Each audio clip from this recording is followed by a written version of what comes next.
नमस्कार, कान्तिपुर समाचारमा स्वागत छ। सुरु गरौँ अहिलेका मुख्य समाचारबाट। अदालतले प्रधानमन्त्री नियुक्त गर्न नसक्ने सर्वोच्चलाई ओलीको जवाफ। संविधानले दलीय अनुशासन उल्लङ्घन गर्न सांसदहरूलाई छुट नदिएको तर्क। प्रधानमन्त्रीले विश्वासको मत पाउने आधार यकिन गर्ने राष्ट्रपतिको विशेषाधिकार भएको शीतल निवासको दाबी। सभामुख भन्छन् नयाँ सरकार दिन संसद सक्षम छ। मेलम्चीको बहाव फेरि बढ्यो। उद्धारमा कठिनाई, 15 जना अझै बेपत्ता। जाजरकोटमा भूमरीमा परेका 7 जना सम्पर्कविहीन। उत्तर कोरियामा खाद्य सङ्कट बढ्दै गएको शासक उनको स्वीकारोक्ति। 2 महिनापछि भोकमरी हुन सक्ने अन्तर्राष्ट्रिय दात्री निकायको भनाई। र युरो कपमा आजको पहिलो खेलमा उत्तर मेसिडोनिया विरुद्ध युक्रेनको 2-0 गोलको अग्रता। राति डेनमार्कसँग बेल्जियम र नेदरल्यान्डसँग अस्ट्रिया भिड्दै।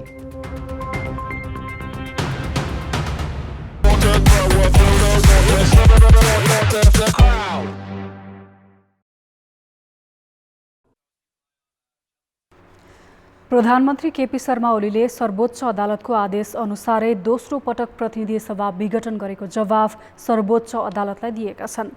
संवैधानिक इजलासले जेठ 26 गते 7 दिनभित्र जवाफ पेश गर्न दिएको आदेश अनुरूप आज पठाएको जवाफमा उनले प्रधानमन्त्रीमा विपक्षी काङ्ग्रेसका नेता शेरबहादुर देउवाको दाबी नपुग्ने दाबी गरेका छन्।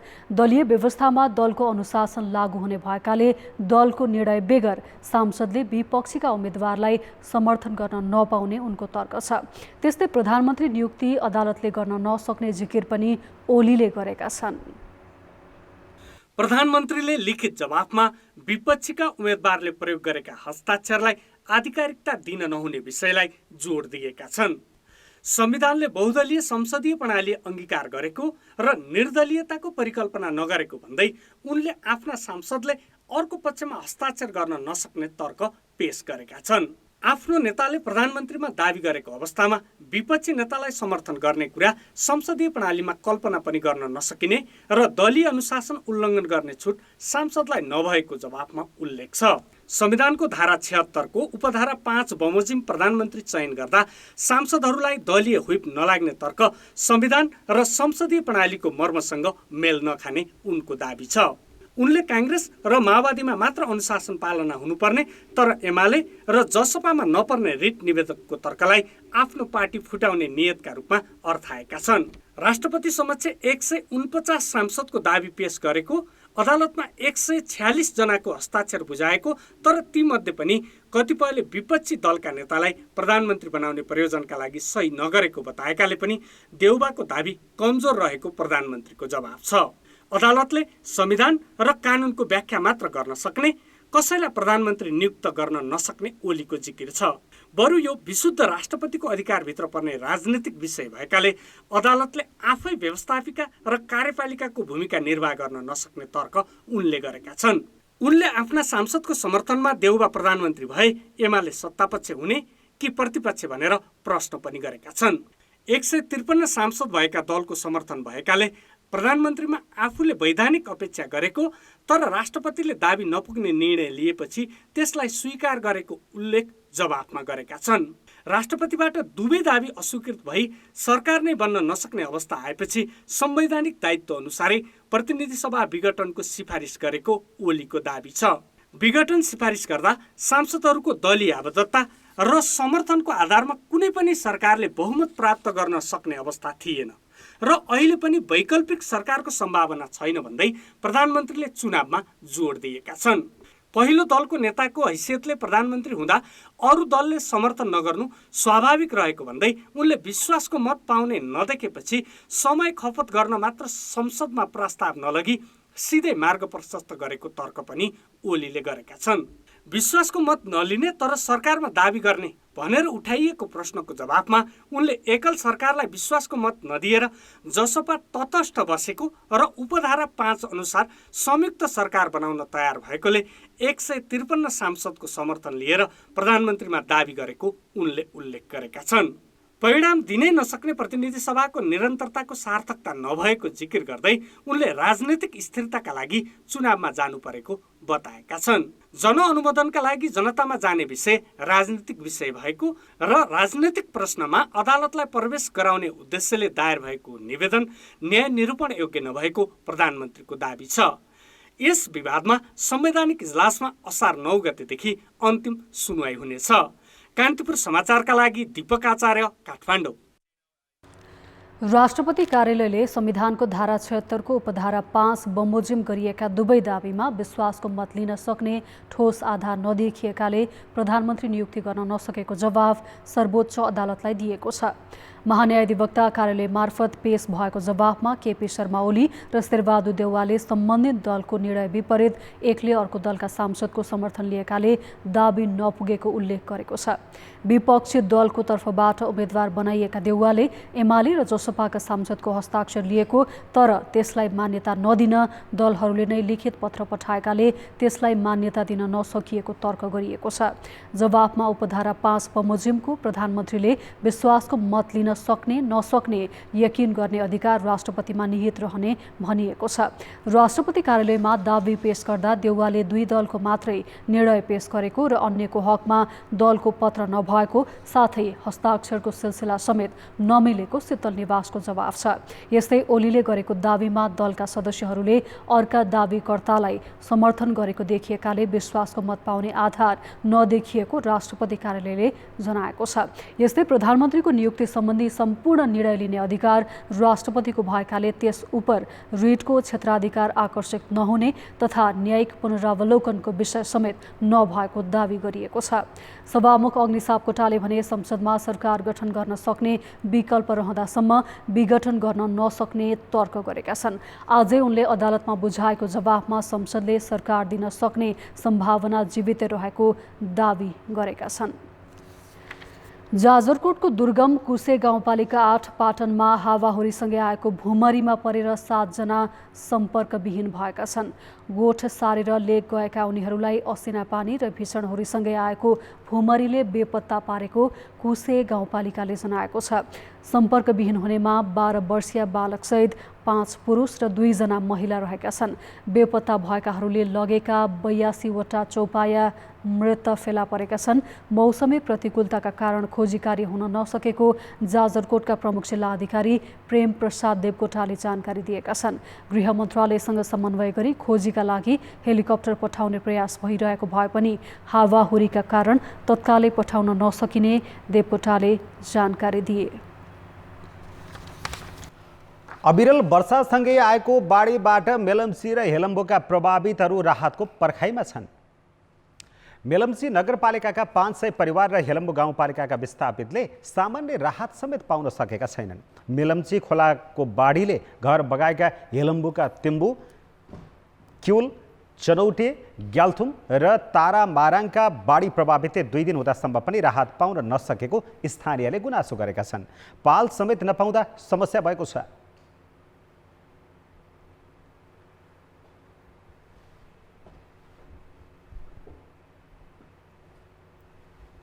नगरपालिकाले अहिले पकाएर खाना खुवाएको चाहिँ हो छ। यो अहिले बिहानको चाहिँ अरू त खाद्यान्न आएको छैन। विस्थापित मध्ये कोही जङ्गलमा बसिरहेका छन् भने कोही अरूको घरमा सहारा लिइरहेका छन्। केही खुला ठाउँमा पाल हालेर बसेका पीडितलाई खाद्यान्न र व्यवस्थापनको तयारी भइरहेको छ। सकेसम्म सबैलाई बस्ने व्यवस्था मिलाउने भनेर हामी लागिरहेछौँ र हामीले अहिले नगरपालिकाबाट खानाको व्यवस्था उहाँहरूलाई गरिरहेछौँ। अब भन्नु नसक्ने र बोल्नु नसक्ने अवस्था भइहाल्छ। यो अवस्थामा अहिले हामी एकदम हाम्रो सम्पूर्ण जनताहरू विचल्ली भइरहेको छ। अब योलाई अब कसरी चाहिँ यो मन बुझाउन सक्ने भन्ने नै छैन। यो आज त बढे छ खोला। यो सायद सम्भावित यो सबै अझै चाहिँ योभन्दा अझ विकराल स्थिति हुने अवस्था छ। बाढीले बगाएर मेलम्ची हेलम्बु खण्डको विभिन्न भागमा गएको पहिरोका कारण सडक अवरुद्ध हुँदा ढुवानीमा समस्या परेकाले राहत पुर्याउन समस्या भएको जिल्ला प्रशासन कार्यालय सिन्धुपाल्चोकले जनाएको छ। व्यवस्थापन समितिले प्रभावित क्षेत्रका पीडितलाई टेन्ट र खाद्यान्न व्यवस्थापनको बारेमा छलफल भइरहेको सहायक प्रमुख जिल्ला अधिकारी बाबुराम खनालले बताएका छन्। यस्तै मेलम्ची नदीमा आएको बाढीमा परि हिजोदेखि बेपत्ता भएका 15 जनाको खोजी भइरहेको छ। हिजो 20 जना बेपत्ता भएकामा 1 जना चिनिया नागरिकको शव फेला परेको छ। हराएका मध्ये 4 जना भने आज दिउँसो सम्पर्कमा आएको प्रशासनले जनाएको छ। हेलम्बु र त्यस आसपासबाट बेपत्ता भएकाहरूको प्रहरी र सेनाको टोलीले खोजी गरिरहेको जिल्ला प्रशासन कार्यालयले जनाएको छ। बेपत्ताहरूको खोजीका लागि सहयोग गर्न काभ्रेबाट पनि सुरक्षाकर्मी खटाइएको छ। हिजो सुरक्षाकर्मीले 74 जनाको उद्धार गरेको प्रशासनले जनाएको छ। बाढीको जोखिममा परेकाहरूलाई हिजो नै नेपाली सेनाले हेलिकप्टरबाट उद्धार गरेको थियो। इन्द्रावती र मेलम्चीमा आएको बाढीले हेलम्बु र त्यस आसपासका 1000 घर टहरा डुबानमा परेका छन्।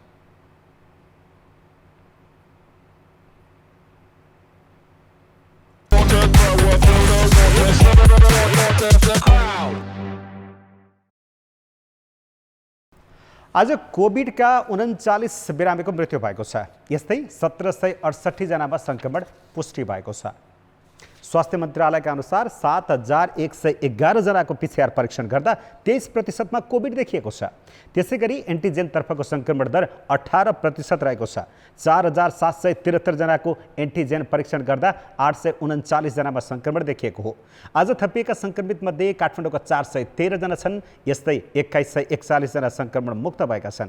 कोभिडका 916 बिरामी आइसियु र 249 जना भेन्टिलेटरमा उपचाररत छन्। यसैबीच मन्त्रालयले बाढी पहिरो पीडितको उद्धार र राहतमा जनस्वास्थ्यका मापदण्ड पालना गर्न आग्रह गरेको छ। मन्त्रालयले आज एक विज्ञप्ति जारी गरी बाढी पहिरोको जोखिमसँगै कोभिड संक्रमण, पानीजन्य र लामखुट्टेको टोकाइबाट हुने रोग बन्न सक्ने भएकाले सजग हुन भनेको छ।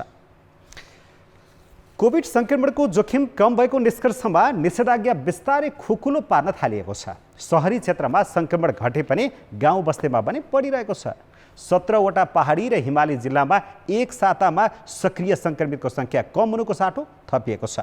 त्यसैले आवागमन खुकुलो बनाउँदा कोभिड फेरि भयावह हुन सक्ने जोखिम चिकित्सकले औलाएका छन्।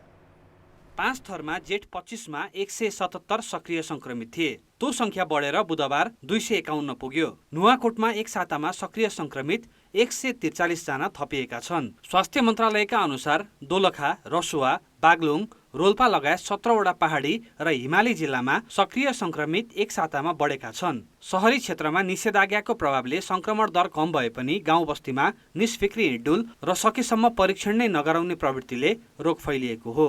संक्रमण सक्रिय संक्रमितहरू पुष्टि हुने दर सक्रिय संक्रमित रहेका जिल्लाहरूमा क्रमशः निषेधाज्ञा लगाउँदै त्यसलाई अलिकति सार्वजनिक स्थलहरूमा मानिसको भेटघाटहरूलाई कम गर्दै जनस्वास्थ्यका मापदण्डहरूको पालना अलि बढाउँदै गएपछि अहिले पछिल्लो अवस्था अलिकति सहज हुँदै गएको हो कि सहज हुन सक्छ कि भन्ने सङ्केतहरू दिन थाल्ने गरी आएको छ।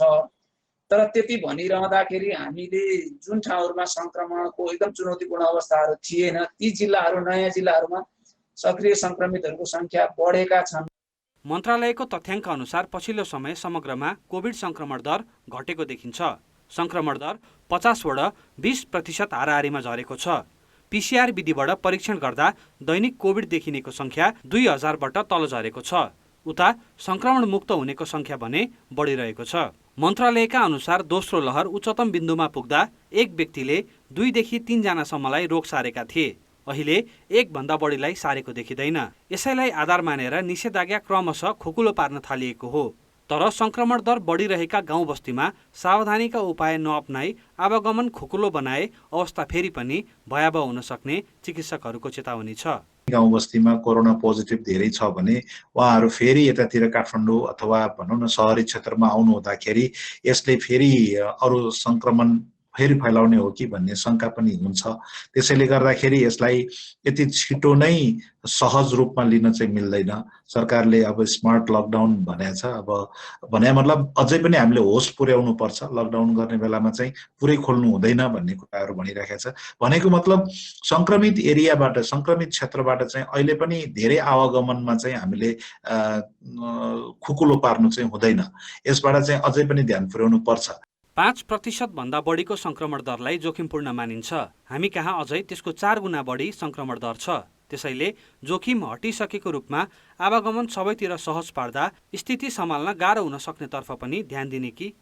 कान्तिपुर समाचारका लागि कृपाल गौतम, काठमाडौँ। समाचारमा पुनः स्वागत छ। जनता समाजवादी पार्टी जसपाका अध्यक्ष उपेन्द्र यादव पक्षले सरकारमा सामेल 11 जना नेतालाई पार्टीबाट निष्कासन गरेको छ। जसपाको आज बसेको कार्यकारिणी समितिको बैठकले अर्का अध्यक्ष महन्त ठाकुर समूहबाट सरकारमा उप प्रधानमन्त्री बनेका वरिष्ठ नेता राजेन्द्र महतो सहित 11 जना मन्त्रीलाई पार्टीबाट निष्कासन गर्ने निर्णय गरेको हो।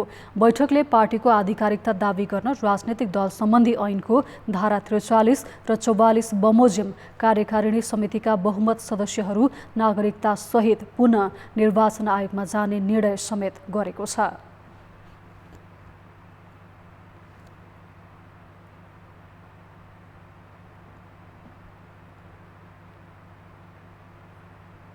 निर्वाचन आयोगले दुवै उस्तै हुन् भन्यो, जबकि हामीसँग प्रष्ट हामीसँग बहुमत थियो। बहुमतले गरेको निर्णय नै आधिकारिक हुनुपर्ने ठाउँमा उहाँहरूले त्यसलाई त्यो ढङ्गले ग्रहण गर्नु भएन।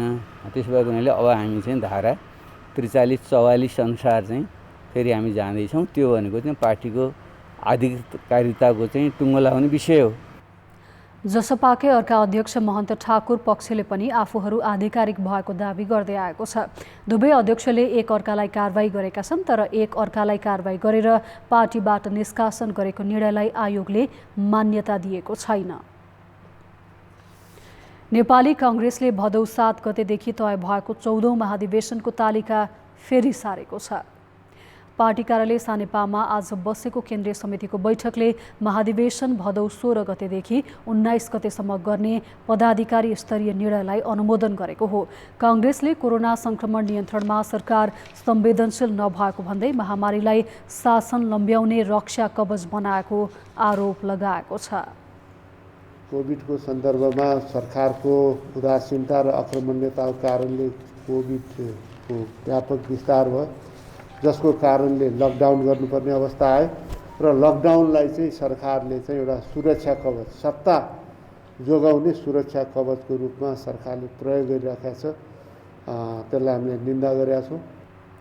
बैठकले बाढी पहिरो रोकथामका लागि तदारुकता देखाउन र राहत तथा उद्धारको कामलाई प्रभावकारी बनाउन पनि सरकारसँग माग गरेको छ। एकात्मक शासन व्यवस्थाले विभेद गरेर अधिकार नदिएको भन्दै कैयौं आन्दोलन भए र कैयौंले ज्यान समेत गुमाए। विभेद अन्त्य गर्न संविधानको प्रस्तावनामै समानुपातिक समावेशी लेखियो। सङ्घ, प्रदेश र स्थानीय तहसम्मका सरकार समावेशी सिद्धान्त बमोजिम हुने व्यवस्था पनि संविधानमै गरियो, तर त्यसको कार्यान्वयन 7वटै प्रदेशमा भएको छैन। मधेसी समुदायको बाहुल्य रहेको लालबाबु राउत नेतृत्वको प्रदेश 2 सरकारमा महिला, दलित र पहाडी समुदायलाई उपेक्षा गरिएको छ। समावेशिताको चर्का नारा लगाएका दलसँग सहकार्य गरेर प्रदेश 2 को सत्तामा पुग्दा त्यही कुरा नेपाली कांग्रेसले पनि बिर्सेको छ। जनता समाजवादी पार्टी एकीकरण भएको 13 महिनापछि आफ्नै पार्टीका मन्त्रीलाई बर्खास्त गरी राउतले मन्त्रालय फुटाएर कांग्रेसका 3 जना मन्त्रीलाई जेठ 25 गते सरकारमा सहभागी गराए। सार्वजनिक कार्यक्रम र भाषणमा समावेशिताको राप अलाप्न नछाडेका मुख्यमन्त्री लालबाबु राउत नेतृत्वको 12 सदस्यीय मन्त्री परिषदमा सुरुदेखि नै 1 जना महिला राज्य मन्त्री छन् भने दलित र पहाडी समुदायबाट कोही पनि छैनन्। यो संविधान विरोधी चरित्र मान्य लालबाबु राउतजीले देखाउनु भएको छ। म उहाँलाई तुरुन्त यो निर्णय सच्याउन पनि आग्रह गर्न चाहन्छु। यदि यो निर्णय सच्याइएन भने हामी प्रदेश नम्बर 2 का सम्पूर्ण महिला अधिकार कर्मीहरू, राजनीतिक महिला कर्मीहरू हामी सडकमा आउन बाध्य हुन्छौँ। प्रदेश 2 जस्तै आर्थिक, शैक्षिक र सामाजिक रूपमा पछि परेको कर्णाली प्रदेश सरकारको अवस्था पनि उस्तै छ। मुख्यमन्त्री महेन्द्र बहादुर शाहीको नेतृत्वको 8 सदस्यीय मन्त्रीमण्डलमा ब्राह्मण र क्षेत्रीको बाहुल्यता छ। दलित र महिलाको नेतृत्व गर्दै 1 जना मात्र सीता नेपाली आन्तरिक मामिला मन्त्री हुन्। यता संघीय राजधानी काठमाडौँलाई समेटेर बनेको बागमती प्रदेशमा 7 वटा मन्त्रालयमा 1-1 जना जनजाति र महिला रहे पनि दलितको सङ्ख्या 0 छ। मुख्यमन्त्री डोरमणि पौडेलको नेतृत्वको 8 सदस्यीय मन्त्री परिषदमा भूमि व्यवस्था, कृषि तथा सहकारी मन्त्रालयमा दावा दोर्जे लामा जनजातितर्फ र सामाजिक विकास मन्त्रालयमा सरस्वती बस्नेत महिला मन्त्री छन्। राज्यले सबै निकायमा जात जातिको प्रतिनिधित्व सुनिश्चित गरे पनि शेरधन राईको मन्त्री परिषदमा जनजातिको बाहुल्यता छ। प्रदेश 1 को 9 सदस्यीय मन्त्री परिषदमा 6 जना जनजाति छन् भने मधेसी, क्षेत्रीय र ब्राह्मण समुदायबाट 1-1 जना छन्। सरकारमा महिलाको प्रतिनिधित्व 22% रहेको छ, तर यहाँ पनि दलितको सङ्ख्या 0 छ। तराई र पहाडलाई जोडेर बनाइएको लुम्बिनीमा अन्य प्रदेशको तुलनामा समावेशी नै देखिएको छ। 10 सदस्यीय मन्त्रीमण्डल छ, जसमा 9 जना मन्त्री र 1 जना राज्य मन्त्री छन्। त्यसमध्ये जनजातिबाट आर्थिक मामिला तथा योजना मन्त्री बैजनाथ चौधरी र स्वास्थ्य तथा जनसङ्ख्या मन्त्री भोज प्रसाद श्रेष्ठ छन्। मधेसी 3 र महिला 2 जना रहे पनि दलितलाई राखिएको छैन। जतिसुकै राम्रा कुरा संविधानमा लेखिदिए पनि कानुनमा लेखिदिए पनि त्यो चाहिँ मूर्त रूप हुने, किनभने त्यो गर्ने भने शासक वर्गले गर्ने हो अथवा एक्जिक्युसन पार्टीको उसले गर्नुपर्ने, उसले गर्न नगरेपछि कसरी यो मेरो हो, अपनत्व हो, यो म पनि छु भन्ने भावनाको जागृतै हुँदैन नि। त्यो ठुलो हिस्सा सधैँ छुट्टी नै रहेको हुन्छ। यस्तै भइरहेको छ अहिलेसम्म। पार्टीका संसदीय फाँट र अन्य संसदीय जिम्मेवारीमा पनि महिला र दलित सहभागिता नै छैन। संसदीय दलको नेता, प्रमुख सचेतक र बेला बखत गठन हुने संसदीय उपसमितिमा पनि पार्टीले महिला र दलितलाई प्राथमिकतामा राखेका छैनन्। समावेशीको चर्को नारा दिएर सत्तामा पुगेका राजनीतिक दलहरूको व्यवस्थाका कारण समावेशी सिद्धान्त कसरी कार्यान्वयन होला? कान्तिपुर समाचारका लागि प्रदेश ब्युरो सहकर्मीका साथ अनिल मिश्र, जनकपुरधाम, धनुषा।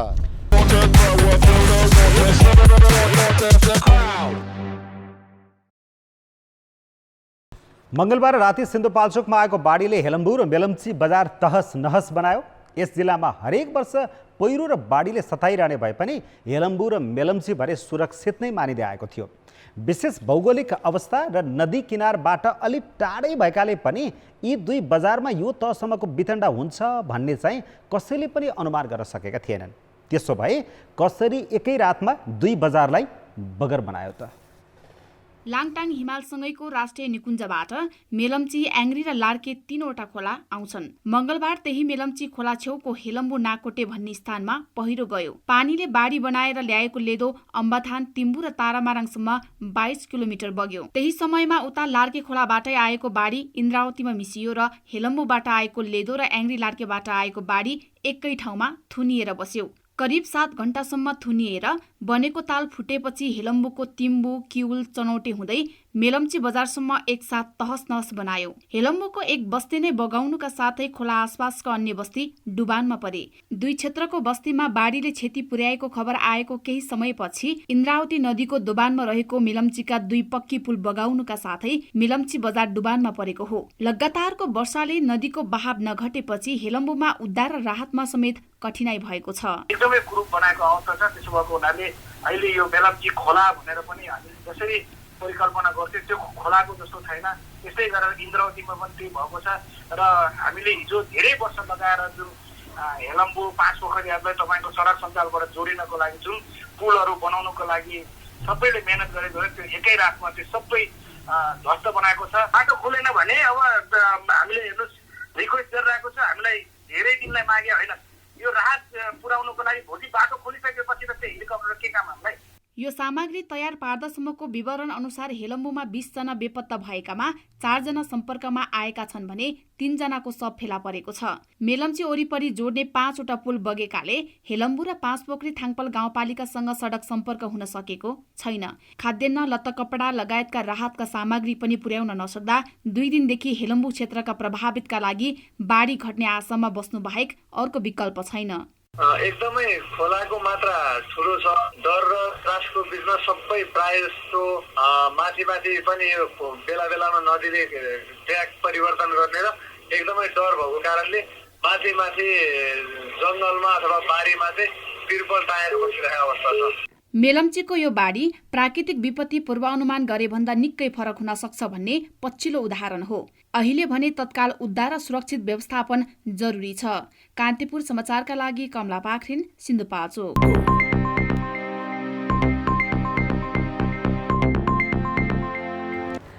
निजी क्षेत्रमा काम गर्ने श्रमिकको सुरक्षाका लागि सरकारले सामाजिक सुरक्षा कोष सञ्चालनमा ल्याएकामा निजी ब्याङ्कका कर्मचारी भने कोषमा आबद्ध हुन मानिरहेका छैनन्। त्यति मात्र होइन, उनीहरूले कोषमा आबद्ध हुन बाध्य पारे आन्दोलन गर्नेसम्मको चेतावनी दिएका छन्। कोषमा आबद्ध हुन श्रमिककै अरुचि किन त?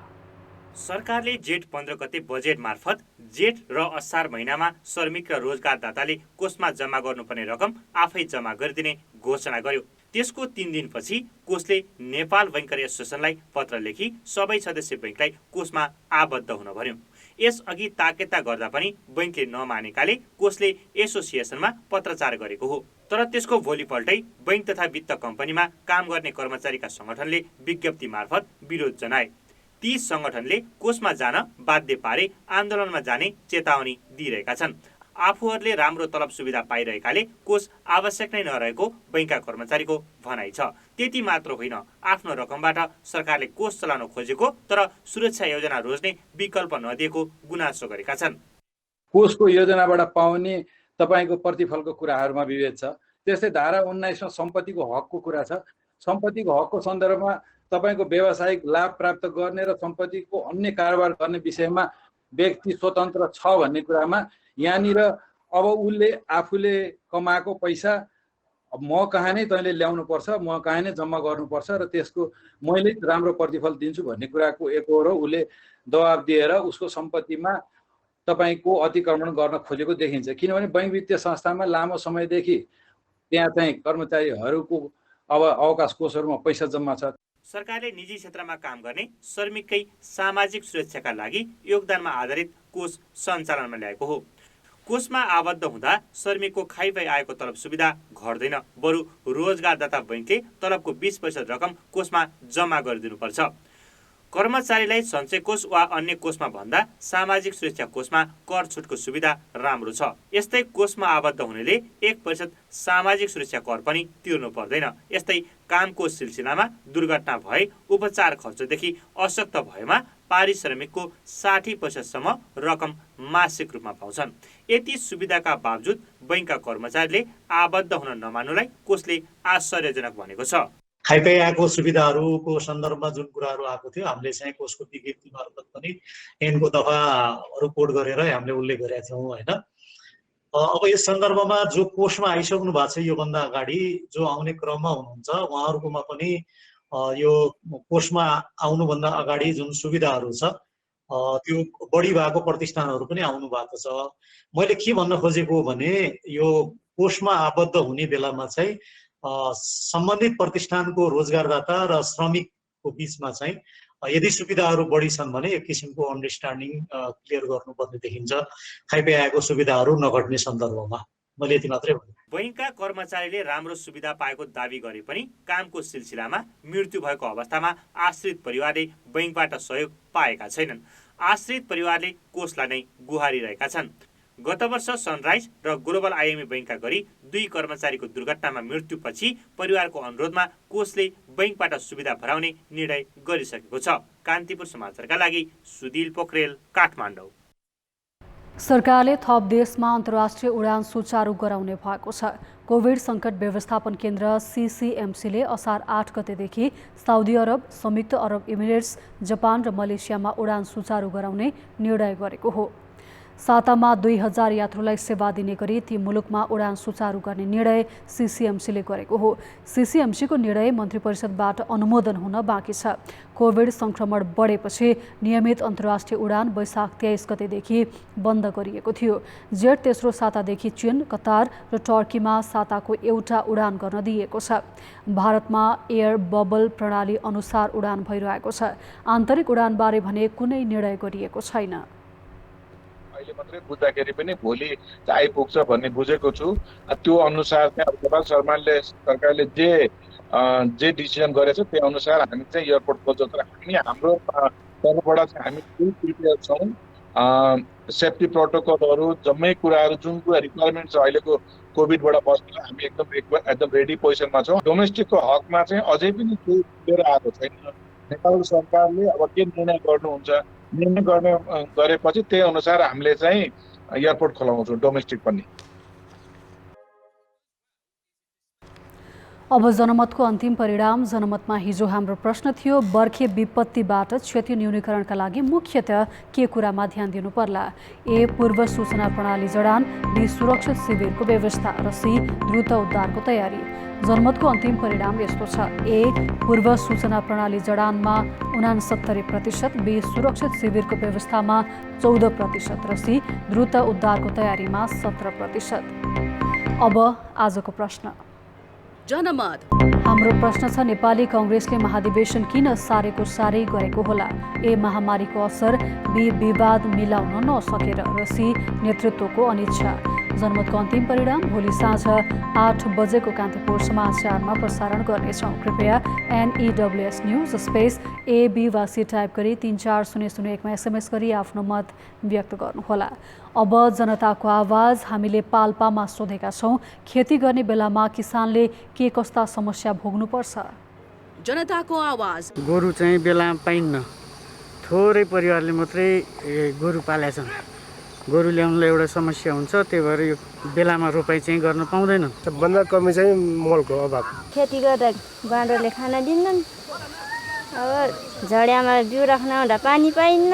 हामीले कृषि पेसा गरिरहेछौँ, यहाँ ज्ञानको ठुलो समस्या छ।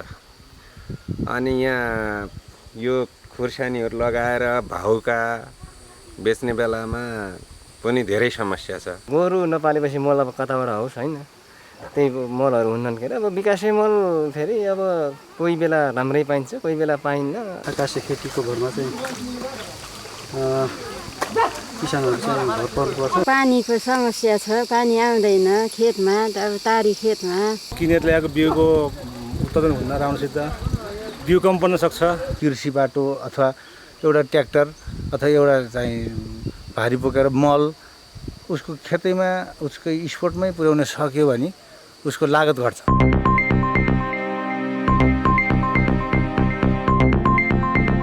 मौसम सम्बन्धी जानकारी।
कान्तिपुर समाचार अहिलेलाई सक्यौँ। अब हाम्रो अर्को समाचार बुलेटिन राति 10:30 बजे अङ्ग्रेजी भाषामा र राति 11 बजे नेपालीमा हुनेछ।